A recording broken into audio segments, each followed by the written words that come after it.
Do you know what happens when you spend time outside every single day, no matter the weather or life events, and you do it in Alaska? That's what I'm working to find out.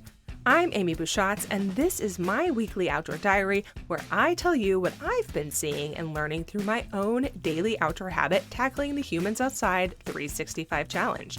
Sometimes it's awesome. Sometimes it's hilarious and full of fails. But it's always my real life. Let's go. I have a nasty habit of adding way too many things to my plate. It's not that I don't understand the constraints of time and space. Okay, maybe it is a little bit that.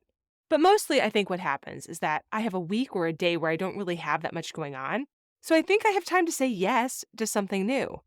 So I do. I say yes. And then I realize that I have made a severe calculation mistake, and that one blip on my time radar was in no way signaling or indicative of my future bandwidth. Oops. We're on our way to Overwhelm City. There are signs that I'm overwhelmed before I actually realize the situation. Some of them look like me snapping at my kids or husband. Some of them look like me being incapable of making future plans with friends or family. In those instances, I cannot fathom putting one more single thing on my calendar now, tomorrow, or even 3 weeks from now. The future may be bright, but it also seems exhausting. There was a time I could operate like this, I think. It's how I created this bad habit to start with. Once upon a time, 22-year-old Amy had no family or life requirements. She didn't sleep a minimum of 7 hours every night. She worked multiple jobs, she got up early, and then took an Arabic class at 8 p.m. at night. For what it's worth, Arabic did not go well. Well, back to current me. I've been feeling a little overwhelmed lately. I'm sure it is entirely my own fault. I know that I have made this mistake before, and I will make this mistake again. But for now, I am scratching around for solutions to this feeling of impending doom and panic that sits on my chest when I realize I have 42 places to be at the exact same time. When I feel overwhelmed like I do right now, I look back on what's worked for me before because, of course, yes, there is always a before. And every time I do that, I realize how wild it is that the solution I have found to work the best is so counterintuitive that I don't want to do it. But I've seen its effect.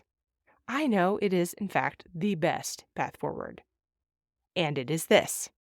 Take my 20 minutes outside, trash it completely, and go outside for 30 to 40 minutes instead. If I don't have time to be outside, if things are so overwhelming that I can't fathom fitting it in more than I think I ever could, is the answer. And then do it again. There's a meme floating around the internet that makes the point, and I couldn't find it while I was writing this episode, but I know it exists. And that means I'm not the only one who has experienced this.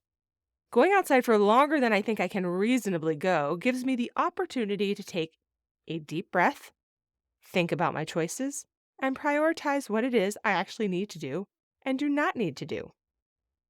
It gives me the space to think about the things I can say no to. It gives me the space to think about the things I actually want to do and to say yes to. It gives me the space to think about what's important to me and what I want and what I need. By adding more outside time to my schedule, my day somehow expands to have room for the actually necessary things. It feels like an outdoor miracle, but it's actually just the benefits of taking a beat, leaving behind the frenzy, and integrating the space of nature into the space of my life. Give it a try. You can see photos of lots of happy outdoor time on Humans Outside on Facebook and Instagram. The weather has been so perfect here in Alaska. Spring has come beautifully sweeping in for a few weeks before we hit summer. I promise I'm taking other adventures too. I'm plotting great things for the season, and I'm enjoying every slice of sunshine. Share your photos with #HumansOutside365. And until next time, we'll see you out there.